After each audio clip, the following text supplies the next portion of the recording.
Hello and welcome to another episode of Staying Power, a show that is all about building a better life. However you think we mean it, chances are we do mean it, building a better life. And every week we come together for 1 hour to talk about one element of what it means to build a better life. And we hope that it resonates with you. By we, I mean myself, JDK Winnikin, and the lovely, the amazing, the always seemingly in a good mood when she walks in here, and always something amazing to say every episode, Ashley Kniebel. Hi, Ashley. Oh, well, hello. How are you? Well, after that, I'm very good. Thank you. How are you? I'm good. I'm good. Excited to be here. Today, we are going to be talking really about advice. Are you an advice seeker, Ashley? Seeker. Ooh, I was thinking you were going to ask if I gave advice. Well, I already know the answer to that question. I try to only ask questions that I don't know the answer to. Oh. I already know the answer to that question. You know, occasionally I do seek advice. You do seek advice I don't know it all. Okay. I don't. Okay. All right. Well, we're going to talk about advice today, not in the sense of whether you should or not, but kind of exploring where we get our advice, because there are more places than ever before in this technological age we live in, Ashley, to get information or to get advice. But seemingly, based on kind of a lot of different measurements, we're not doing so well at picking the greatest advice, depending on what we're talking about. And so we're going to kind of unpack that a little bit. How's that sound to you for today? That works for me. Okay. So I asked, are you an advice? We are an advice giver. We already established that. Am I a seeker? Advice seeker. When you do seek advice, where do you seek it from and where do you not go? Okay. Well, I do not go to the regular forums online. Oh, okay. Like ever. You don't go to Reddit? No. Okay. No. I think the first time I actually looked up anything on Reddit was like a year ago. Oh, really? Yes. Okay. So you're late to that whole thing. And I'm totally fine never showing for that. Honestly. Right. But yes, so I don't do anything on Reddit. I don't spend a lot of time in the Google searches for answers unless I'm like trying to research something. Right. But if I'm going for advice, yeah, I do not go to anything of like a wide span common meeting place for things. So where do you go?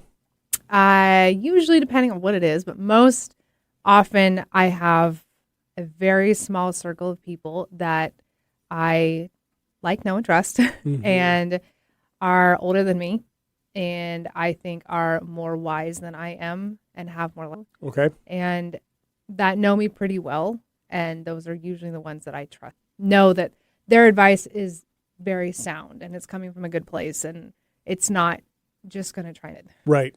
Yeah. Gotcha. Okay. I can relate to that. I think if I had to ask myself the same question, am I an advice giver and seeker? I try to be less of an advice giver now than I used to be. Some of that is from coaching, because in coaching you ask open-ended questions and all that kind of thing, rather than giving direct advice. The idea is to help people work through making their own choices, right? So I try to live that as best I can. And even in seeking advice, same thing. I don't go to online forums or anything like that. We'll talk about where the positives and negatives are with online forums, because there are some positives to them in theory, but then there's also some negatives. But I don't know. I'm not sure I'm always a person who goes and says, hey, I need advice on this.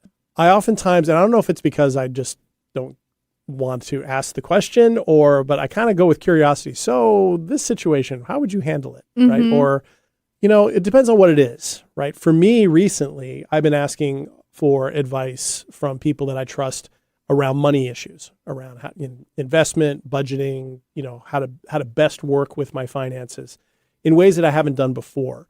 And that's just like you talked about, people that I trust, that I know, and also have expertise in these areas, right? Sure.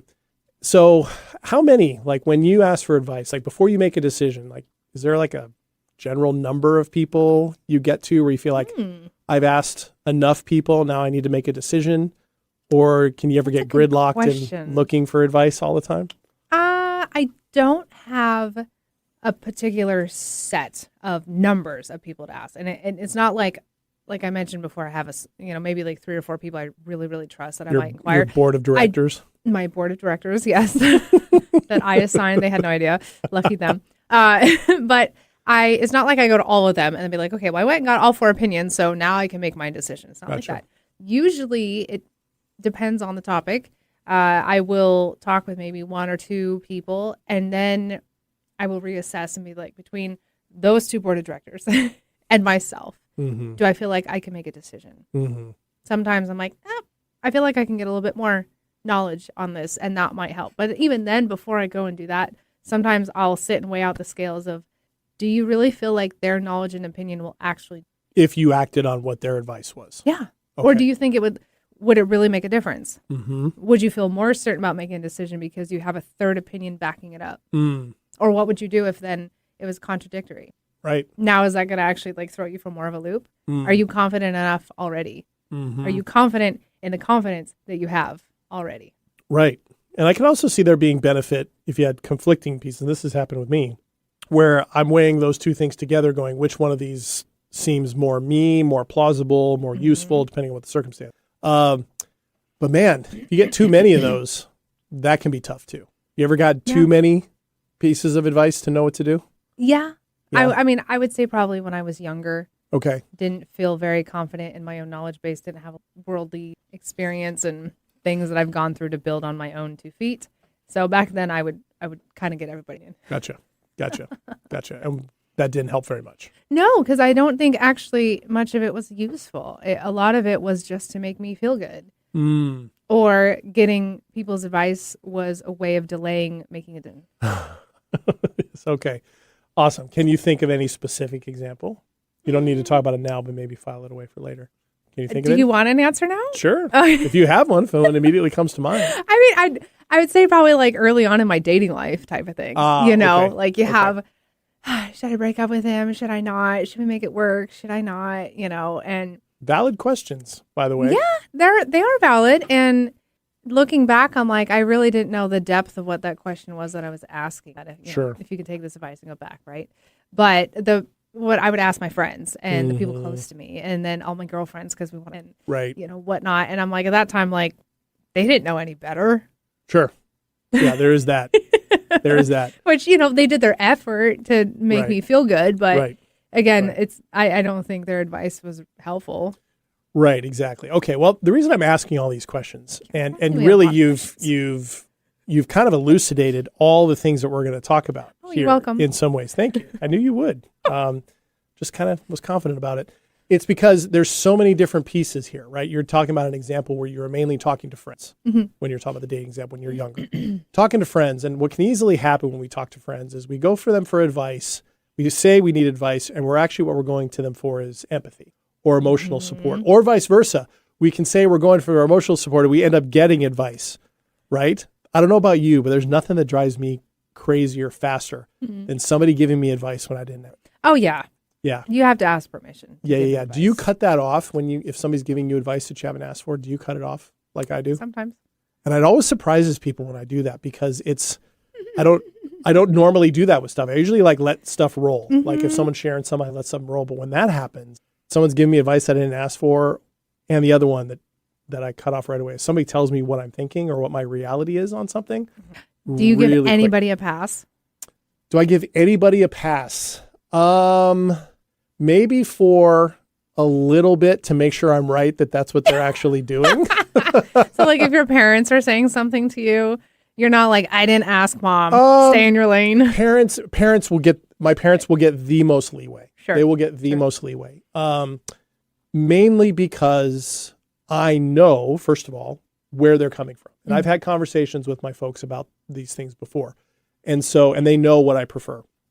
My parents sometimes catch themselves when they do it. Like, so smart. I know, you didn't ask for my advice. Like, that's okay. You can give me your advice. Particularly if I know they would feel better saying it. I want them to feel better. So yes, if anybody gets more leeway, it's probably my parents on those things. But I have no problem saying to them, hey, I appreciate that you're concerned about that, and I've got it covered. At the same time, sometimes when advice, if it's given from a benevolent place, it's a little bit easier. But when somebody's trying to give me advice because they don't want to worry about something, or they just want to end the conversation, or they want to move on to something else, that bothers me. Or they want to feel really good about themselves. Sure. And so telling you something is feeding something for them. Right. Yeah. I can tell. If you're watching on the stream, you can see that. I'm like, really? Yeah, you can see the tone of the voice doesn't match the expression on her face. Okay, well, so let's talk a little bit, Ashley, with all this in mind, about why this can be so difficult, right? Let's talk about that first. And first of all, if we aren't considering when we need advice, where we're going to go get it from, and we just talk to the very first person who comes about, it can be really easy, particularly if we're coming from an emotional place. And that's usually where we start looking for advice, is when we're feeling emotionally overwhelmed, emotionally pressured, emotionally full. We tend to have an emotional response or emotional need to get advice, quote unquote, when that may not be actually what we need. It might not actually be what we're really wanting, but it comes out as, I need advice, right? And the problem with that is, and this is not just me saying it, but it's a lot of studies saying this, Harvard Business School, PMC, other big entities that focus on this stuff. The problem with that is, if you go into something looking for from an emotional space, looking for advice, you may not measure the advice effectively in order to make decisions, right? Sure. There's an urgency to that, because usually the idea of getting advice is we want to solve a problem or we want to fix something so we don't have to feel bad about it or feel upset about it or feel anxious about it more. It's usually an anxiety-driven thing. That's usually where it comes from. So that can make accuracy difficult to gauge, right? We can also end up oversampling. You don't seem to have that problem, so good on you. I mean, I did as a kid. Oh, sure. Or we all like do. a young adult, but We all do. Like you said, you need to think of the value of the opinion you're getting. Mm-hmm. And like we were saying, neither one of us really go to large forums online to read a bunch of opinions, or like social media platforms or whatnot. I mean, if it's for the quality of a product I want to buy, it's one thing. Right. Yeah. Like that review matters. Yeah. But exactly. if you're looking for advice for something very close and particular to you, then you need to find quality advice. And first, I mean, I will say kudos for not having an ego and being willing to ask, and not thinking like that you know it all and you know best. Like accepting that detail of like somebody else may know better and I can improve based off of what they can share with me. Yeah. However, there can be something about getting too many opinions and overloading yourself, because I had that issue when I was younger. I would get all these opinions from these lovely people I cared about, like my friends and family. And then if I didn't go with their opinion, then they got upset because I didn't do what they told me to do. Right. Or then I maybe gave them a bunch of information, example, like somebody I was dating or whatnot. And I'm like, well, this is what's going on. I don't know if I should say or should I go. Great song. And they were like, oh no, you should totally go. And then I end up staying, right? And then they're like, oh, she's putting up with all that? And, it can just lead. So I have learned less is more. Yes. Sharing a little bit less, or being very particular and attentive about who and what you share. Yeah. Yeah. Make a huge difference on the type of opinion back. Right. Because there are studies that show that kind of oversampling like that leads to real problems, because we tend to want to get stuff that makes us feel better. Right. So, but advice isn't about feeling better, right? We might be having an emotional response to whatever situation we need advice for, but that doesn't mean that having the emotion lessened or numbed or reduced means that advice is the best advice, right? I mean, sometimes with like the friends that we have, right, when we vent to them, our friends are there to back us up, right? Our friends, generally speaking, want us to feel better. They want us to feel empowered. And so sometimes they'll just, whatever, I'll show up, we can go take care of this together, that kind of thing. That might not be what's needed, right? That might not be what's needed, but what is needed in that is the emotional support of what might be unspoken behind that, and maybe should be spoken more. And this is something I try to say to my friends when either they're seeking advice or I feel the need to kind of speak an observation. No matter what you choose, I'm with you. Here's what I see, and these are the concerns that I have. If any of those are made up, just discard them. But here's what's there, right? I think that's a lot more effective from a giving space, because my friends don't necessarily need help making decisions, right? It's to what degree do they feel like in a moment where they're looking for support, they have it, right? Because I don't want to be one of those people that says, do this, and then they don't do it, and they're, right, what happens with that, right? So Now, the other thing that's a problem with that, with going to friends or driving yourself from an emotional space, and we only have a couple minutes here before our first break, is what can ends up happening is we give too little weight to advice unless we're able to establish what its credibility is, okay, generally speaking. So that raises the question, how do you discern when advice is coming from a credible source, right? Mm-hmm. This is a huge question in general, but it's an even bigger question in the last 10 years in the middle of the technological revolution where we're into. Just because someone has, 1.2 million followers on Instagram because of the things they talk about and post about 10 times a day does not necessarily make them an authority on said subject, right? It does not, right? And yet the ability to discern that, particularly in the social media space where we are literally getting flooded with image after image, person after person, voice after voice, all those things, makes it really tough. And the algorithms, of course, in social media feed us the things that we slow down on the most, right? So we just get more and more channeled into the same things over and over and over again. Yes. Right? Which is maddening to see when it happens to you. Like they caught on? I should have stopped a while ago. Okay. All right. So I think we've kind of laid out what we're going to talk about here today. So for all of you listening, be thinking about when are the times that you go for advice? How do you tend to feel when, what are the common feelings that you have? Where do you go to? Who do you go to? Do you have a board of directors? If you do, is it too big? If you do, is it too small? If you don't, should you have one? And all those types of things. No easy answers here, of course, but I think it's always worth taking a look at, that line, that relationship between when we can trust ourselves and when we can trust the advice we get from other people. All right. What do you think, Ashley? Ready to go? Great. When we come back. All right. And we will come back in just a minute here on Staying Power.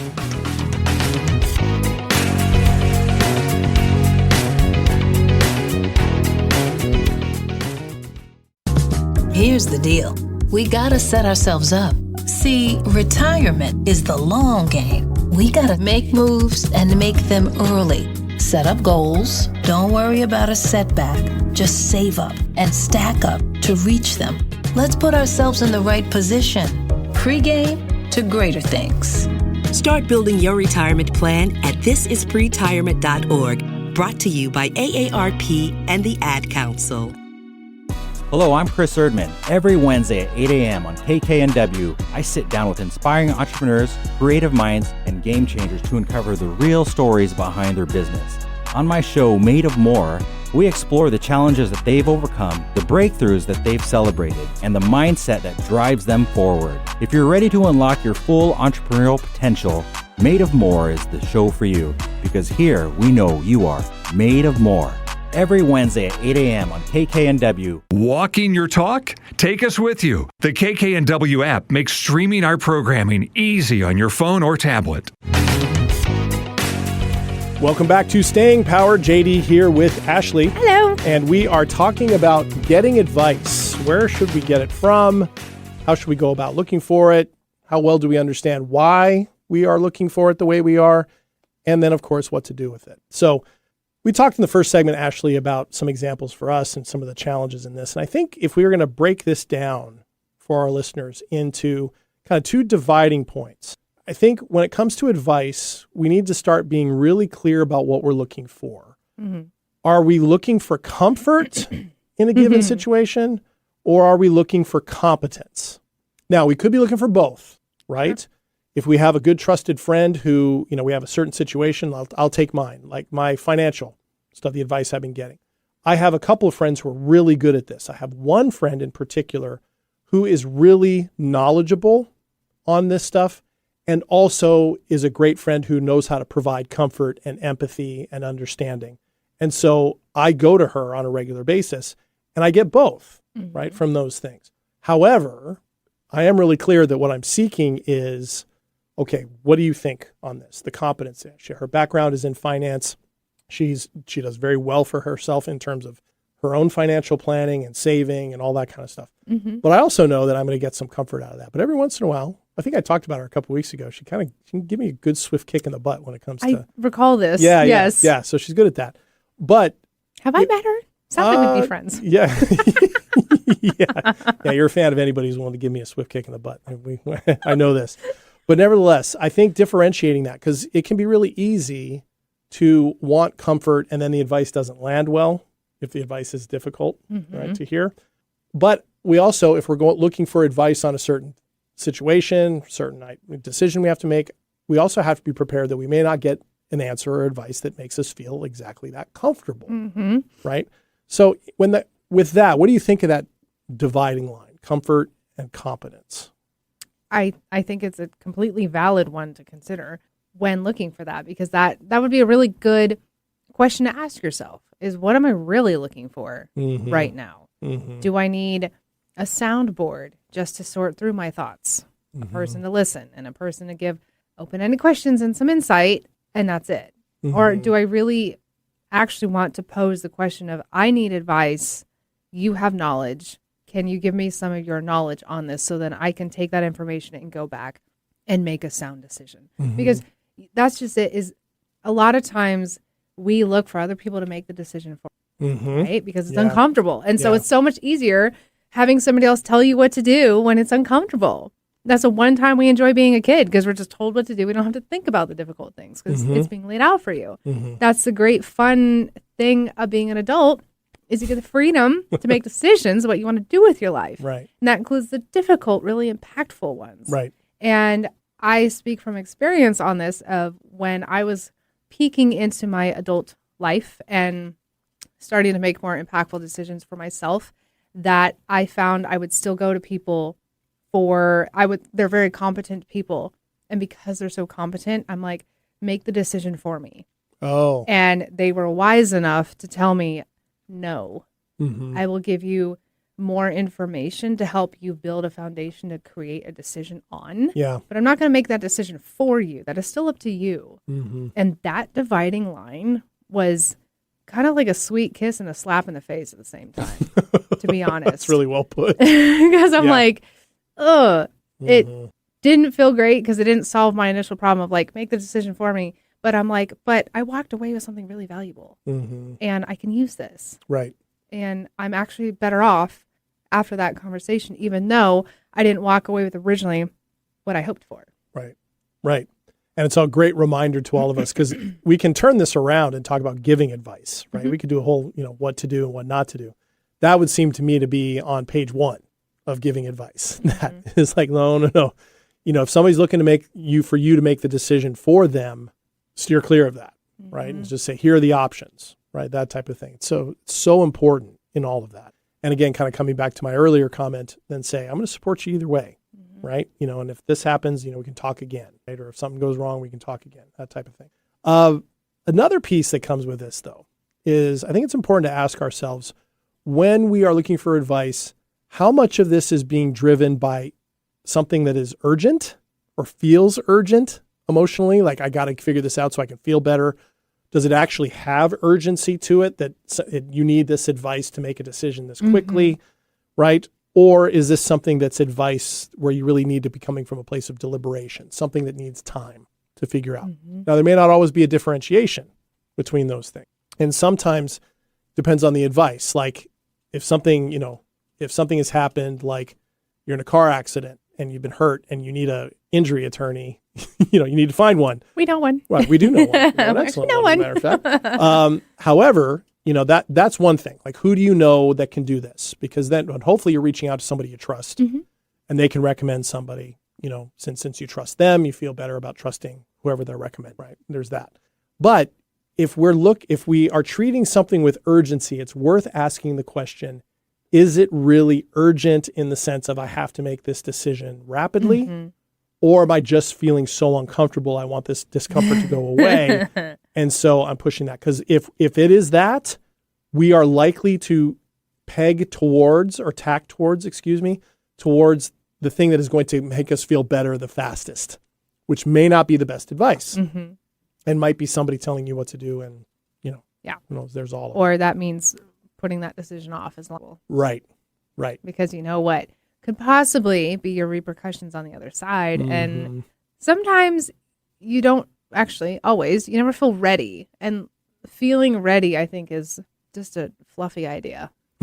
No one ever feels like you're never really ready. Uh-huh. You're ready when you start taking action and you start making that decision, or you start putting into place the things that you need to do so you're fully supported when you make that decision. But never feel ready. Yeah. That's garbage. Yeah, it is. And I agree with you. And it's the same thing that people say about motivation, right? I'm not motivated to do it yet. Actually, motivation comes from taking action in said direction. And then the motivation follows, right? It actually doesn't work the other way around. Same thing. That's really good. That's really good.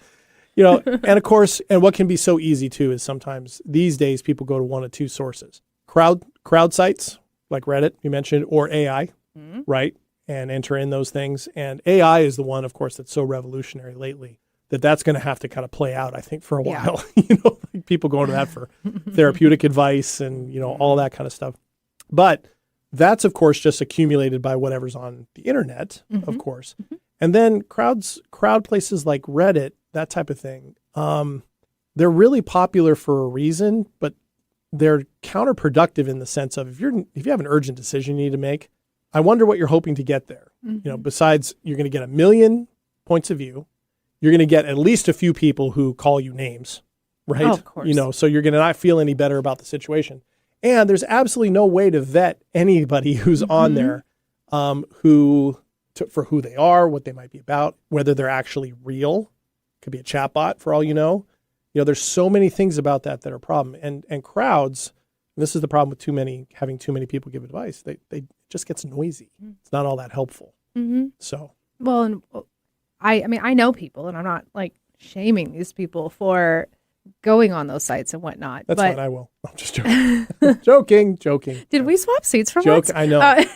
I know. But I mean, I would hope people would stop and consider like the source of what they're looking for and the source of where they're looking. Yeah. And do you want a high quality answer?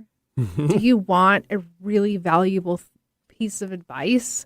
Or are you just looking to doom scroll around and delay finding your advice because now you're reading other things that probably have nothing to do with what you're looking for in the first place? That's why I think I steer clear so far from those things, because that's what I see them as. It's just a down the rabbit hole scroll.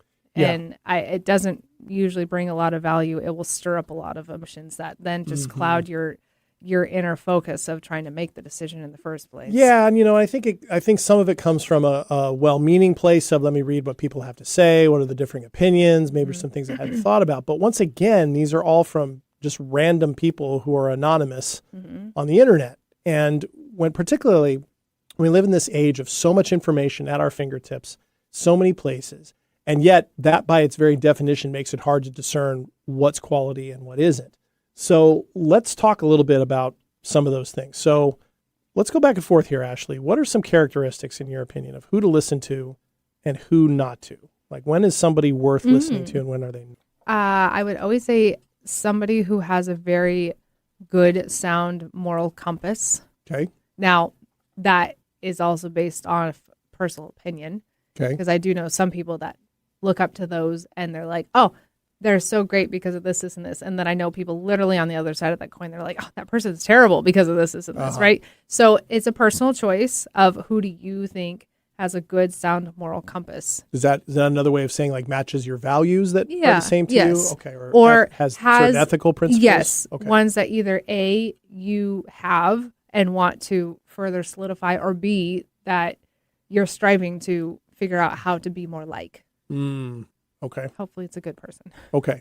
So in that sense, their values and their character matching either kind of how you are or where you want to be is okay. That's a good one. I like that. One that I think of is who has expertise out there that can kind of help you not just empathize with your problem, but actually give you almost a map of how to view it, right? Because what usually ends up happening when we're looking for advice, we don't even know what we don't know on something. So where we're asking somebody who's got expertise, they can kind of fill in the gaps of here's some things to think about, right? Yeah. Kind of comes back to what you were saying earlier about here are these things. I'm not going to make a decision for you, but here's what you should know. A, B, C, however many there are, 1, 2, 3. And then if you choose one, beware of A, B, and C, right? Those kinds of things. Somebody who can help you map the problem, because I really think, and I see this with clients a lot, if you give somebody an opportunity to map something or give them pieces of information they can add in, whatever anxiety they're feeling in the moment, whether it's from a deliberative space or an emotional urgency space, they start to relax. They start to feel more empowered a little bit more because they start being able to see a little bit more of a larger map. Well, I think that matters as well. Okay, so values and kind of ethical principles that match up, expertise. What else? People who are good at seeing the bigger picture. Okay. Because sometimes we get so deep in the muck and emotions of our daily decisions and this thing that we're facing and whatnot. And one thing is they're not emotionally attached, right? So it's a little bit easier for them to give advice on a decision. Or as much. Right. Yeah, right. They're not as close to the, how do you say the difference between the bark and the tree or something like that? Oh, What's that phrase? seeing the forest for the trees. But sometimes we can get so locked in we can't even see the tree for the bark. There you go. Yeah. So you're That's a so favorite focused on of mine. looking at the bark that you can't even see the tree, and they can see the whole forest. And Yes. so it's almost like you're in like a corn maze. Oh, hi, 'tis the season, and you're you're like All about the fall, Ashley, stuck in the is. corn, and you're trying to figure out how to get it out of this maze, and you're talking to somebody that can see like the entire thing, and they're like, just keep going in the direction you're going. You're going in a great place, and they're like trying to help you get through it Without doing it for you. without doing it for you. And Warmer, they're just, warmer, colder, right, colder. giving Right. some guidance, guiding you. But because they can see the grander picture of it, and maybe because they've gone through this before, or they're so much wiser and they've lived longer that they're like, honestly, this feels like a huge mountain for you right now because it might be a life-changing decision in some capacity. Yeah. But in the grander scheme, your life is still probably going to be pretty good. It's going to keep going. You're going to have so many more decisions and opportunities to make in the future that this one's not quite as large and heavy as it. Oh, I like that. I like that. And I think what that implies too is another point that I would make is somebody who can tell you that and can kind of approach it that way. Not only are they going to be approaching from expertise, but they've got skin in the game, right? In part because you're going to them for advice, but also because they're coming at it from a position where they want their expertise to be shown, not in a prideful sense, but they're accountable for that. I'm giving this person advice. I want to make sure it's as sound as possible. Sure. And I think finding people who or you get a sense, or other people will tell you if you're being referred to them, have that accountability, I think matters a lot. And a part of that I always try to do in coaching and things like that, man, the people who give me advice who are willing to admit what they don't know and willing to share with me when they're uncertain of what the best thing is to do, or there could be a lot of things that come out of this, right? So I'm not sure exactly what to say, but I will tell you, here are your options, right? Or here's some things to think about. I like that. Somebody who doesn't think they've got the exact piece of advice that I need, no matter what it might be, that to me is a much more trustworthy person than the person who's just who thinks whatever they have to tell me is going to be pure gold just because they're telling me that, right? They like hearing themselves talk. We have a couple minutes. Who do you think is the type of person or source that's not the most? Not the most. I really think you have to have some sort of knowledge of who the person is, or if you don't know who they are, what their expertise is. I think you have to spend some time getting to know who that person is. If it's for professional advice, that's easier, obviously, right? You can go to their business website, you see what their reviews are, all those things. You can talk to people who know them or have used their services. When it comes to outside of that, I think it has to be people that you feel like, no matter, first of all, that when you go to them, they're going to listen, and you feel like it's going to be something that they're going to be able to hold on to, ideally not judge you for, if at all possible. But people that you think can give you a better map. I don't think it needs to be, I really don't think advice in the end turns out the best advice is do this or do that. Right. It's not that. The advice or the perspectives that help me see what my best options are, you said it at the top of the show. You're the one who really knows what the issue is, and you're the only one who's going to be able to know what you're comfortable doing or not doing. We have to be able to experience that and engage in our own agency, even if the advice we take or what we act on turns out not to work out the way we want to. I think we have to learn how to be okay with that. Sure. So, okay. All right. All right. All right. Well, we got more to say on this. So we will come back after another break. And not only will we continue this conversation, but we will have our weekly segment where Ashley and I each take 2 minutes to talk about either a triumph or a terror that happened to us during the week. And you'll have to find out which one we're doing this week after we come back. So come on back in a minute here on Staying Power.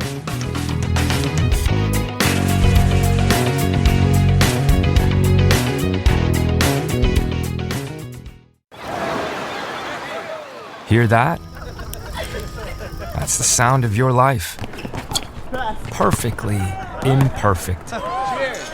Beating in rhythm to the world you've created. But every time you drive after drinking, the music gets drowned out. Your life sounds pretty great. Don't let a buzz ruin it. Buzz driving is drunk driving. Don't drive buzzed. A message from NHTSA and the Ad Council. Are you ready to discover remarkable stories of resilience and cultural connection? This is Diaspora, a show sharing the journeys of first-generation immigrants from the Indian subcontinent now building their lives in North America. Inspiring, insightful, and always engaging, Diaspora offers a unique perspective on the immigrant experience. Join me, Aditya Mehta, my guests, on the Diaspora Show every Wednesday at 2 p.m. right here on KKNW. Some people know a good thing when they hear it. Alternative Talk 1150. Welcome back to Staying Power. JD here with Ashley. Hello. And we are talking about advice. What's the best kind of advice to look for? Who do we get it from? Where should we not get it from? How should we weigh it? All those fun things. We covered a lot of ground here, Ashley. And so we have a few more things to say about this. But first, it is time for our weekly segment. This week, it is 2 minutes of terror. Here we go.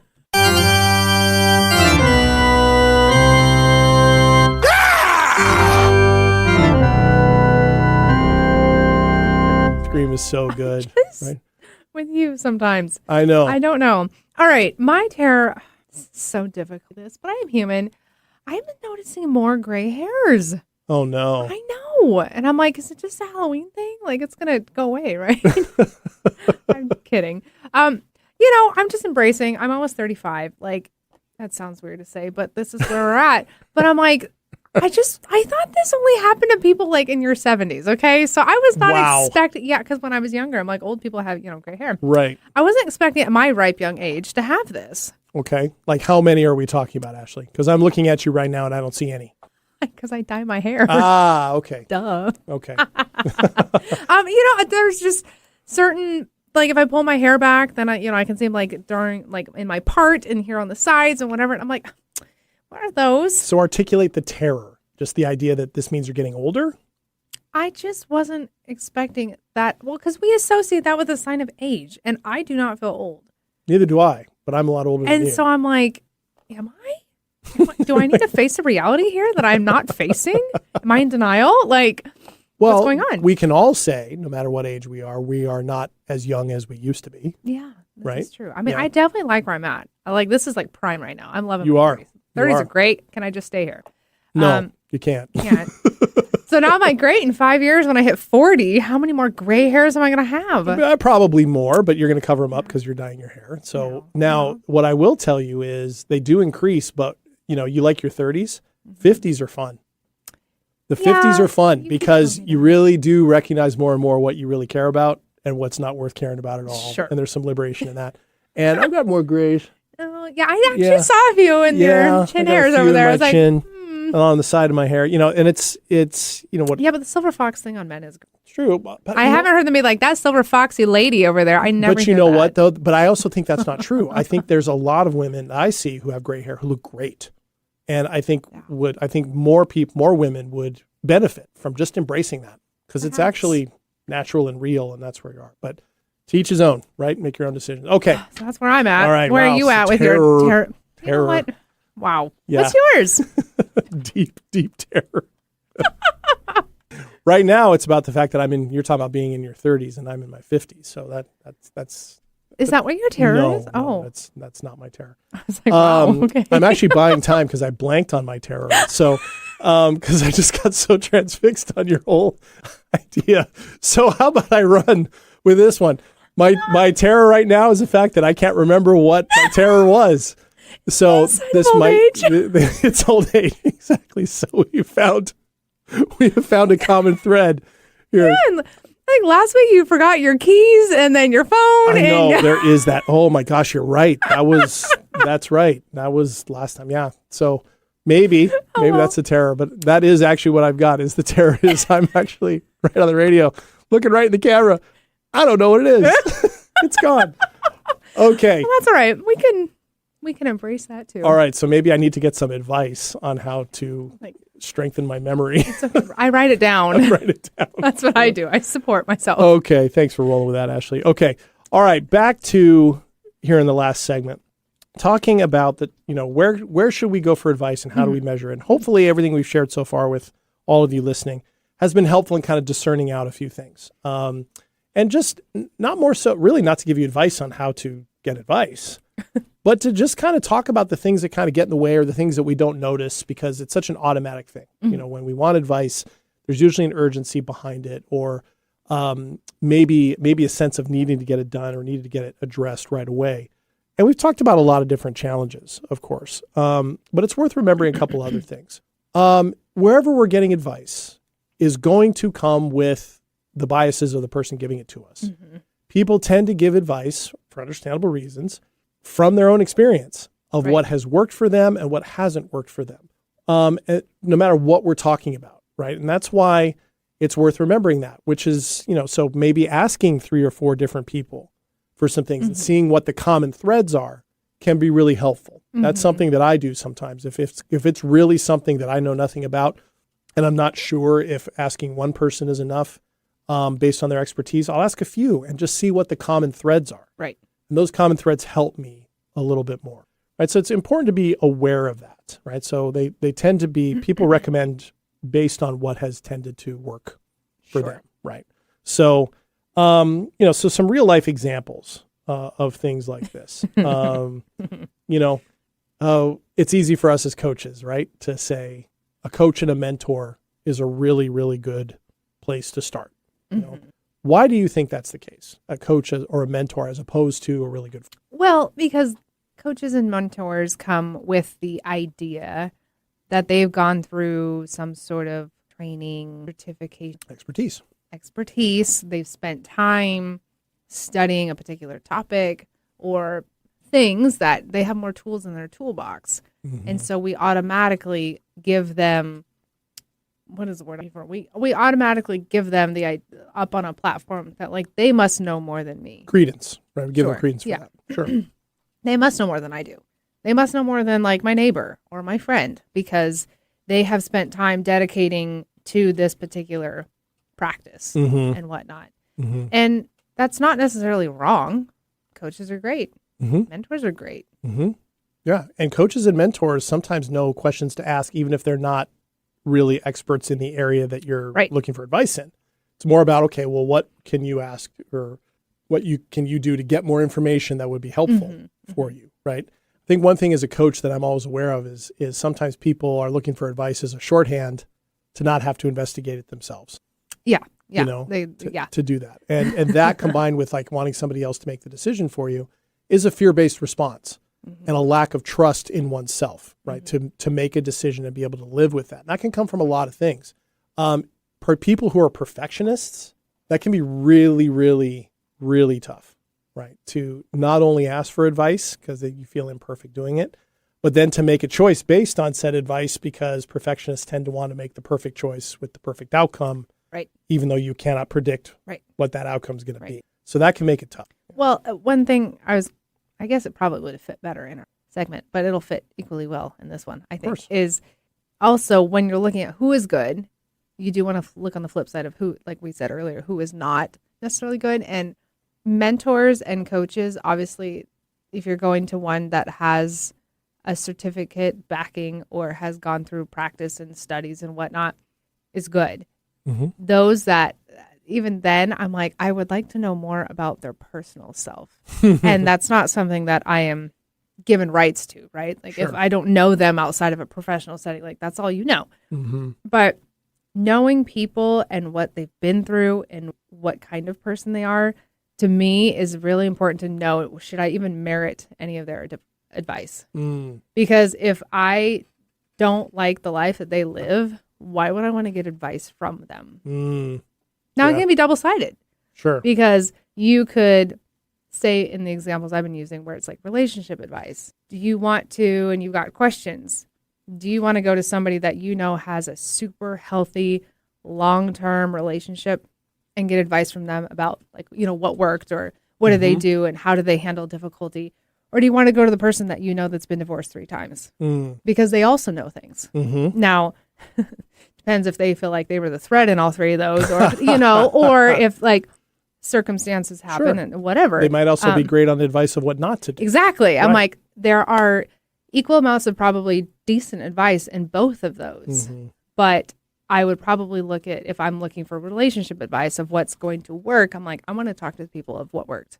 If I want to talk to somebody who is a business owner who is wildly successful and has gone through a lot of ups and downs, but came back and has figured out how to work through things, that's the type of person I want to go talk to when I'm looking for like business advice, is the person that's gone to the rock bottom before or started there and worked up. Like I want to look at the trajectory of what people have done to know if I follow their advice, would I be following in their footsteps? And is that the kind of path I want to go on? Right.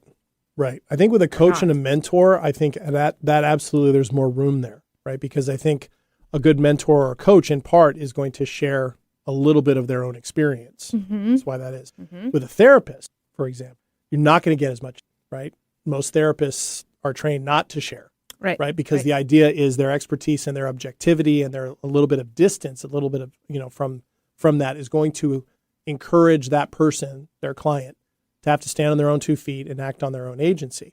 The flip side of that, though, is that if you're going to a credentialed therapist, right, that person's had to do a lot of work to get to that point where they're sitting in front of you, and you have to decide whether you're going to trust that expertise or not, right? Same way if you're taking a college class, right, you're going in and hope that professor has training in what they're doing, right? There's sort of that understood relationship, but you may not be getting that personal touch either, right? But those, of course, are a little different because when it comes to money questions, legal questions, medical questions, we don't have the same expectation, right? We don't go to the doctor and say, okay, doctor, I want to hear more about personally why this treatment or this therapy or this medicine that you're recommending has worked so well. Obviously it depends on what it is that we're looking for. With what are the things you see with kind of online forums or online things that are both positive and negative? Do you see any positives in some of these? I know you don't go to them very much. Sure. So, but I mean, I dink around on some of the media platforms from time to time, and most of them are not positive.